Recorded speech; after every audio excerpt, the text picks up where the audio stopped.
So hey guys, কেমন আছো সবাই? আশা করি সবাই ভালো আছো। তো আমি যা জিম থেকে বেরোলাম, আর আজকে আমি সকালবেলা কাজে গেছিলাম, সেখান থেকে এসে ঘুমাই গেছি। ঠিক আছে, ঘুমাই এসে গেছিলাম কম্পিউটার ক্লাসে। কম্পিউটার ক্লাস থেকে এসেছি জিম থেকে এখন যাচ্ছি লন্ড্রি, সেখান থেকে কাপড় নেব, তারপর চলে যাবো বাসায়। তো ভাই, আজকে হায়দ্রাবাদকে হারিয়ে রাজস্থান রয়্যালস কোয়ালিফাই করে গেছে কোয়ালিফায়ার 2-তে, যারা মুখোমুখি হবে গুজরাট টাইটান্সের। ঠিক আছে, সেই গুজরাট টাইটান্স যারা এদের কেবল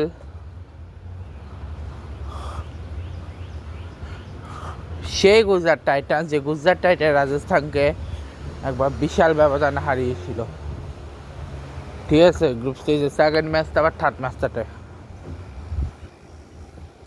আর আজকে আমি নর্মালি ভাবছিলাম যে আমি একটা করবো, কিন্তু আমি ভাবতেছি না, একটা না, কালকের ম্যাচগুলো আমি করি নাই। তো মোট আমি 6 আর 4 মোট 10টা আইপিএলের ম্যাচ, কালকের 2টা, আজকের 2টা দেখি না না ওয়েট, আমি কালকের মিলায় 4টা, আজকের 2টা, আমার 6টা আমি আইপিএলের ম্যাচ আনবো।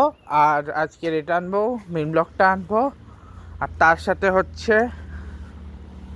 আনবো। ঠিক আছে, তো দেখা যাক, আইপিএল একদম শেষের দিকে। আর এর মধ্যে আবার মরক্কোর পাশাপাশি আরও একটা টিম আছে যারা ওদের দিয়ে দিয়েছে, ওর নামকে স্কোয়াড ঘোষণা করে দিয়েছে, সেটা তোমরা বলে দিই। সেটা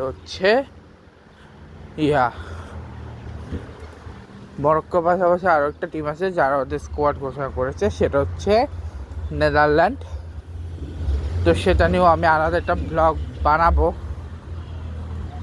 ঠিক আছে, এখন দেখি আমরা কতক্ষণে পৌঁছাই। আমরা লন্ডনে পৌঁছে গেছি।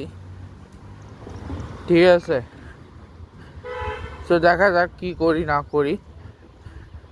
ঠিক আছে,